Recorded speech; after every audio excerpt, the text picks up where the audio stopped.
Gemara. Today's Thank you, daf is Rabbi. daf Mem Zayin Amid Aleph. We're up to the Mishnah and daf Mem Zayin.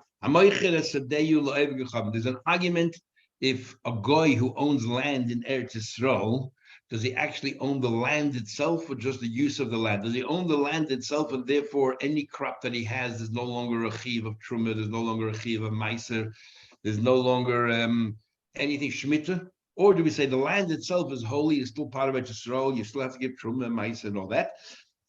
Because ein kinyan la'akum be'Eretz Yisrael. Says the Mishnah. We'll discuss that in the Gemara.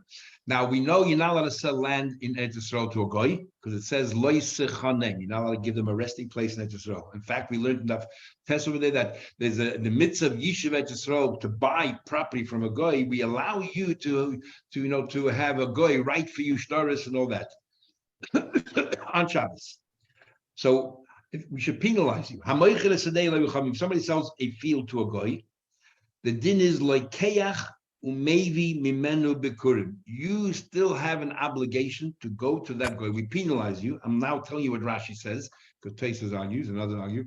We penalize the person who sold it to a guy. They can't just say, "Oh, I did the wrong thing, I sold the guy." You have to buy the crop every year and bring the bikurim. That's a penalty. Tosfos says no such thing, no such penalty that you have to buy the bikurim. It says that if somebody buys any crop from the guy, that person has to bring bikurim from it. But you don't have to bring truma, you don't have to bring meiser. And everyone wonders, why not? Why do we only force you to bring the bikurim of the guy's property and not the truma and meiser? Says, some of the Farshim say, the reason is bikurim is automatic.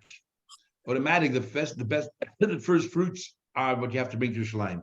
Truma Maisa, you actually physically have to separate the Truma Maisa. We penalize you. If that's which is automatic, it has to be done, even though it happened by the guy.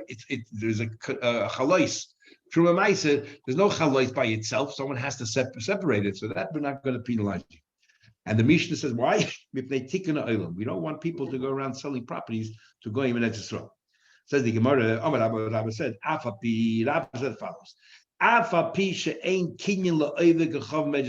guy does not acquire a foothold in Yisrael to take away from the kedusha, to take away the chiyuv ma'aser. Shneimar says, "Li haaretz, li kedusha haaretz." The land is holy, and the guy cannot take away the sanctity of Yisrael. But bailus he has ownership. He has ownership.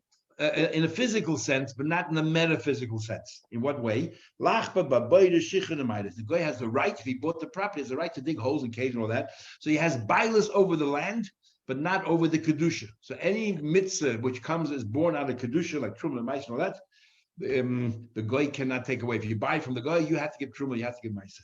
Shneimar says, "Hashemayim, Shemayim Lashem, va'aretz nasan livnei adam," and the land is given to the people. So therefore, the guy has bailus over the land. There's a whole discussion in Tosfos actually, Yevamos, other places, that atem krim adam v'loy umas oila krim adam. Here we have right here, it says the pasuk. What's Rabbah saying? Va'aretz nasan livnei adam, the land is given to the people. He's saying even to a guy. So we see clearly that goyim are included the word adam. So I think Tosfos says nasan livnei adam. It's adam here means adam rishon. That I'm giving the world to all the descendants of Adam Rishon. So not that they are called Adam, it's Livnei Adam. Anyway, Rabbi Lezer argues, and he holds exactly the opposite. He says, when it comes to the Kedusha of Yisrael, the guy can take it out of the Kedusha. In the metaphysical form, the guy is Balabas, no longer Kodesh. Shneimar de Gondcha, you should give your grains, you should give the loy dogan of chum, not from a goy. So, but they have no bailus.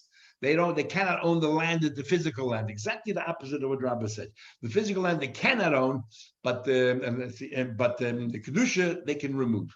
They cannot own the land. They cannot go on the land and build all these things. She never says la Hashem haaretz. The whole world belongs to Hashem. So they're arguing. What are they arguing on? Mar Savar. They're arguing that pasuk. That holds the gondcha, your grains, but not the grains of a goy potter from Bikurim. Umar Savar and Rabbah holds Don't read it diguncha, but read it diguncha. Diguncha means where did it become ripe? It doesn't matter where it planted. If it was planted by a Yid, but before it started becoming ripe, he sold it to a goy. It became ripe by a goy, then there's no chiyuv of meiser. But the land itself always remains kodesh. Diguncha, like digun means when it got ripe. How do I know this din? That now I'm looking at the Mishnah. Leket hashikha v'hapeya shel oiv gechavim leket shel pei from a goy chayovin b'meiser is chayiv. You have to give meiser. In other words, we know that if a yid, the corner of his field, peya or leket shikha, things that he drops behind, is hefker. So therefore, if some poor person takes it, you don't have to give meiser. But if it belonged to a goy, the peya, then you are yechayiv and meiser. Why yechayiv and meiser? Because the goy has no mitzvah of peya, so yechayiv and meiser. Unless physically they made it hefker. So then it's ownerless, you put. Now, what's the case? What's the case talking about? The field belongs to a yid. And then what? A goy picked it up, and therefore we're saying, and then the goy turned around and sold to the yid. We're saying that what? That you're chayiv and meiser unless he made it hefker. What are we talking about? The corner of a field automatically is hefker. The corner of it automatically is hefker. You know, the Mishnah Melech has a famous chakira, which is a problem with the Gemara right here. The Mishnah Melech has a chakira. When we say pay is hefker, first by Shemitah there's a chakira. When we say Shemitah is hefker, does it mean it's automatically hefker, or you have to make it hefker?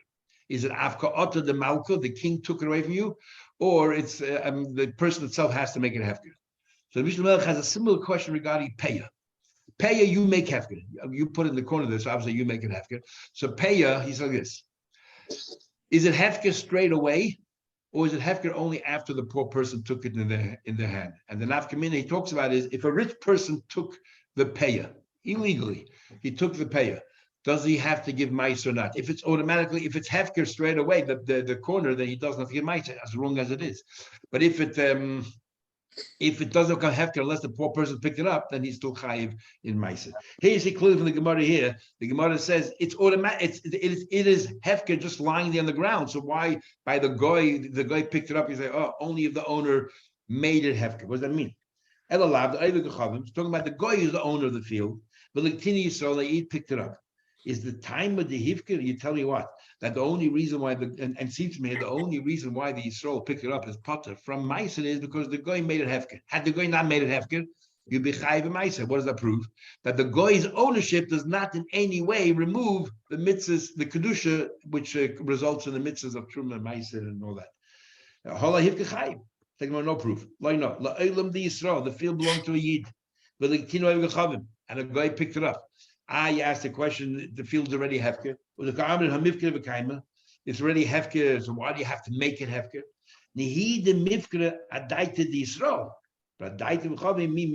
you made it hefker, you were thinking about Yidden. That is for the benefit of the Yidden, not for the benefit of the goy. Even though with the Rabbanan we say that you shouldn't throw them away because of Dark Shalom, but we're talking here the way it is. Toshma, come in here. Yisrael Yid bought a property from a goy before there was a third ready, so it was still not ripe, not edible at all. So he bought a field from a goy, and he had it for time. Then he sold it back to the goy after it was a third ready. So since it became ripe under the control of a yid, so therefore you chayiv b'maiser. Shekvan is chayiv because he became chayiv during that period. So it seems to me. The only reason why it is because it was in the shus of the yid at the time. But if it was in the shus of the goy at the time, you wouldn't be chayiv ma'aser. Isn't that a question of Shlok? Because he said that any property in Yisrael, even though the owner might be a goy, you chayiv and truma ma'aser. You know what we're talking about here? We're talking about here Besuria. We're talking about in Syria. If you remember, we learned that David HaMelech conquered Syria on his own, and we hold that kibush yochid lo yishmei kibush. It's not really a conquest. Kibush yochid lo yishmei kibush is not really part of Eretz Yisrael, and that's why because it's not part of Eretz Yisrael, it's only midrabanan. So if a Yisrael owned it, fine, midrabanan. If a goy owned it, then we're not going to say that a goy's property in Syria is chayiv and ma'aser. Okay, so you want to further touch by coming here. It says Yisrael v'chov for yid and a goy. A yid and a goy bought jointly a field.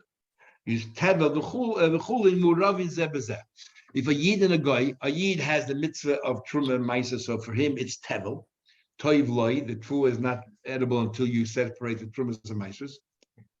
But the Goy's half is Chulin, there's no Truma. So therefore, Murav is they're all mixed together. They're all mixed together, Divi Rebbe. So you cannot, so you have to give Truma, but on Maisa, on half of it. And you cannot use something else to give Truma on that because half of it is Potter. So you have to take Truma from itself. That's what Rashi says. Others learn differently. Divi Rebbe. Rav Shimon Gamliel says, Shal Oivik, Rav Rebbe holds, we don't say Bereda. We don't sort out and say that after they divided, whatever you ended up with is definitely the Truma part, and whatever Tevel, and whatever the guy ended up with is his. And therefore, no. We say that even after you divided it, whatever you ended up with, maybe you have part of the guys. Now Shimon says no. I believe in Yesh Bereda. So Shalevi Chav. So what are they arguing? At can they please? They're only arguing the Marasava Yesh Bereda or Marasava Ein Bereda. But Kuliyama, everyone agrees that that the Goy's part is part from Truma Maisa. What do we see? Yesh Kinyan Oivik Chav Bet Yisrael Lafkid Me'ad Maisa. Clearly, we learn from here that a Goy has a share that his ownership removes the Chiv of Truma Maisa. Akasha Rish Lakish. Answering more again. Hachanami Basuria. We're talking about a Surya. Ukasava, we hold Kibush Yachid Loish make Kibush. It's not part of, does not form part of it Yisrael. Amar Chibaravi in Toshma coming here. If somebody sold his field to a guy, if somebody sold his field to a guy, so it says in our Mishnah, like Keyach umevi bikurim. We penalize him that he has to bring the bikurim. Sounds like that it's only with the Rabbanon that these bikurim have to be given away as bikurim. That means Mahatayra, really a potter. And the only reason why we're doing this is because you sold a property to a guy. So we want to penalize you for doing that. So people should stop selling properties to guys. So we say every year you're going to have to buy the crop, the first crop, to give it bikurim. So we see clearly from here that giving bikurim from a guy's field is only midrabanan. It's only tikkun olam. A kasha nish lakish that says mahatayra you have to give bikurim. It seems from him that tikkun olam means that I select, because otherwise mahatayra he would have to go ahead and take it from the guy to give the bikurim. There were two stages. Because first they said, first they said that people would go and bring Mahatayra. If they bought the fruits from the guy, they would go bring Bikurim, because Mahatayra, the guy, the field is an Etzisrol, Yechayiv and all that. But then what happened was, people started feeling, what's wrong with selling the property to a guy? I'm not taking away the Kedusha, you're still Chayiv and Meiser, you're still Chayiv and Bikurim. So people, on the contrary, felt very easy, comfortable with themselves selling properties to goyim. Even the chazan they come mikra umezavne, they saw that was happening over and over again, that people were selling properties to goyim. The savri, they were thinking, b'kedusha sayu kaiman. What's wrong? It's still holy land. It's still chayiv and all that. To kinalu, so they decided, you know what? The loy lazy. The chum came in and said, Shevel Taisa, the chum have a right to do that. No more giving to bikurim from the goy's property, and then people will realize that think there's no kedusha anymore, and look at that, we stopped giving bikurim, they'll feel guilty and stop selling to goy. Even the chazal, they saw the mandalay sagile, people who were desperate for money, and the only people maybe who had money were going. They were happy to sell to goy. They didn't care truma bikurim, they didn't care about anything. They just needed the money. Mazbir become what happened was the fields remained in the hands of the goyim. They didn't get them back. The second stage was the laser. That's what we tikkun olam. Tikkun olam means after the first takana where we said don't buy it because we thought that would discourage people from selling. Then when people were desperate and were selling it regardless, we say, you know what? Let's go back to what the Torah says: buy the bikurim from him so you can bring it to the shalayim. That's why we call it tikkun olam. Eat what we learned. A famous argument between Rabbi Yochanan and Rish Lakish. And just a quick introduction. We mentioned this a few times. That in ownership, there's a big question in halacha. How do we view ownership? What does ownership mean? You own an object, an inanimate object. What do you mean you own it? So there's two ways of understanding it. One way of understanding it is that I have exclusive use of this object and no one else can use it. In the language of learning, it's called hishtamshus. I have the right to use it. And the other way of learning is no, it's much more than that. The item itself, there's some kind of metaphysical relationship between me and this item. And the kinyanim that I make, this is the prescription of how you attain that kind of relationship. So I have ownership over the essence of it, the etzem of the item. Okay, hishtamshus versus etzem. If you hold that ownership means I have the etzem of the item, then if all I have is the right to use it, I don't really own it. That's called, in the Gemara's Lashon, is kinyan peitus and kinyan guf. Kinyan peitus means that I have the right to use it, I benefit from it, but it's not really mine. Kinyan guf means the thing itself belongs to me. So this is what happens.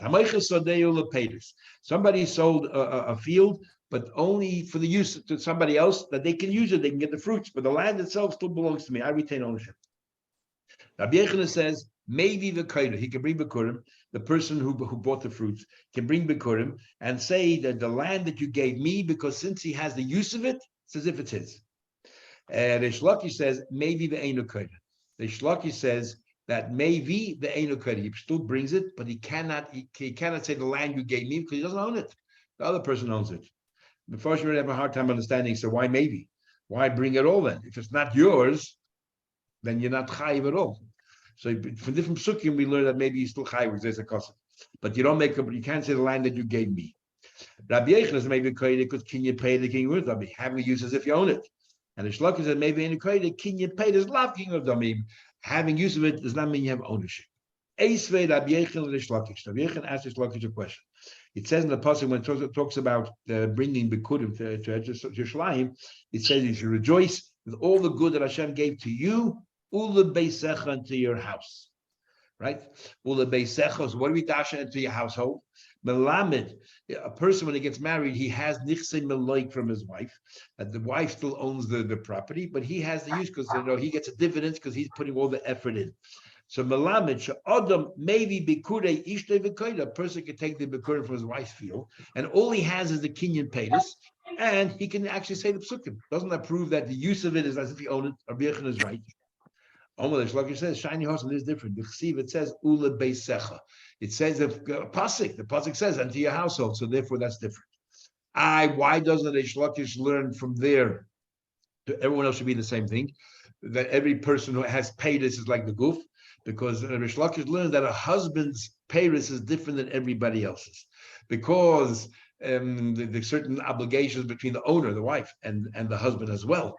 So therefore, it's much stronger kind of relationship than anybody else who just buys peiros. The others say it's the other way around. Rish Lakish asked a question. It says a pasuk. What do you need a pasuk for? According to you, every person who has use of it brings it. What do you need a pasuk for the wife? So at least according to me, I have a pasuk. That's why I need a pasuk, because everywhere else you don't. But what about you? And holds that a husband's role or relationship to a woman's nichsim maloig is no different than anybody else who has just peiros, and therefore, in fact, he holds it even weaker. The only reason why a husband has peiros by nichsim loig is that takanas rachamim, so he has certain obligations to her, and then reciprocate this way. So it's only midrabanan. So it's in a way more tenuous, a weaker relationship. So surely everybody else who has acquired things that ma'atayda becomes theirs, then if you have kinyan peiros, it's like kinyan haguf. The halacha here, by the way, is from few exceptions like Rish Lakish. Will ask you a question. A guy was going on the road, he had the bikurim of his wife in his hand, so all he had was ownership of the use of it, the payers. Then he heard that his wife died. So now he's a full owner. Maybe the kohen, he brings to the Yisrael and he reads. Sound like from here, only because Mesa in, but if she didn't die, he wouldn't be kohen. He wouldn't. Says the Gemara, it's a general question. Says the Gemara, who makes the truth matters. Even if she didn't die, the husband brings it and he like we said before. And the chiddush here is umeisa itzichle. The chiddush here is that even though she died, he can still bring it. What's the chiddush of that? On the contrary, he has more ownership. Sadly, I would have thought. I would have thought because Rabbi Chanina maybe in this case because you're finishing off or you're bringing Shemaim not the same way when you took it in the first place, and Rabbi Chanina says that you have to be the one who started it and you picked up the fruits in the first place and you delivered to Shemaim. You have to be the same person. So we would have thought that not only the same person, but we would have thought you have to be the same status as well. But let's say you harvested your fruits, the shliach picked it up to go to the shalayim, and then the shliach died somewhere on the way. Shliach b'derech on the way, and then the husband rushes over and finds that the shliach died, and he took all the fruit to bring shalayim. Maybe ve'ena koida, he brings the shalayim, but he can no longer say the psukim. Why not? Shenema v'lakachta v'hevesa. You picked up the fruit and you brought it to shalayim. Same person who picked up the fruit should bring it. That's it. So we were saying here, even though it's the same person, but before you were one status, now you're another. Because you're the same person, you can. Rabbi Yechon Shlokish are consistent with their view about Kinyan Peiris. Where else do you see it? Very interesting. Even we learned, if you sold your field while Yovel, when Yovel existed, every 50 years you had to bring back your property. I mean, you don't really own it. It's like a 50-year lease, like in Canberra or in Hawaii. Everything just leases. You don't own anything. So what do you have? Exclusive use of it. Rabbi Yechon says maybe the koida. Kinyan Peiris, Kinyan Aguf. And the Shloki says maybe the Einu koida. The Shloki says you bring, but you don't koida. You never bring. You cannot say Bikur in the land you gave me because it's not really his. According to the Shloki, so whoever brings Bikurim correctly, how do you ever bring Bikurim? We'll say later. Or tomorrow. Rabbi Yechon says maybe the koida Kinyan Peiris, Kinyan Aguf dummy, because even though I only have use, it's good enough. And the Shloki says maybe Einu koida, keep it up, Kinyan Aguf dummy. Says so why do you need two arguments saying the same thing? Whether you sell the field just for the fruits or Yovel. Says I need both. The Itma Bahi, I don't know that. I would say in the case where you bought a land for its fruits, clearly I had in mind only the fruits. Bahi Kamarish Lakish, the Chikanachis, Arat Adaito the Pedikanachis. When he bought that land, he thought about just he's going to have the fruits.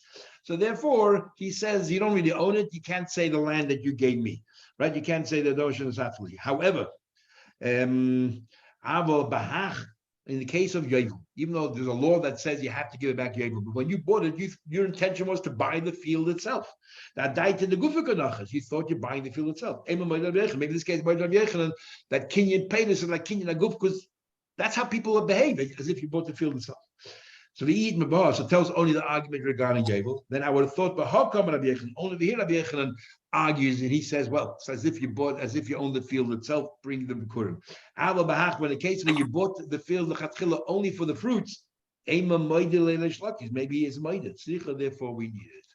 Stop here. Shkoyach. Be well, everybody. Have a good one. Good work.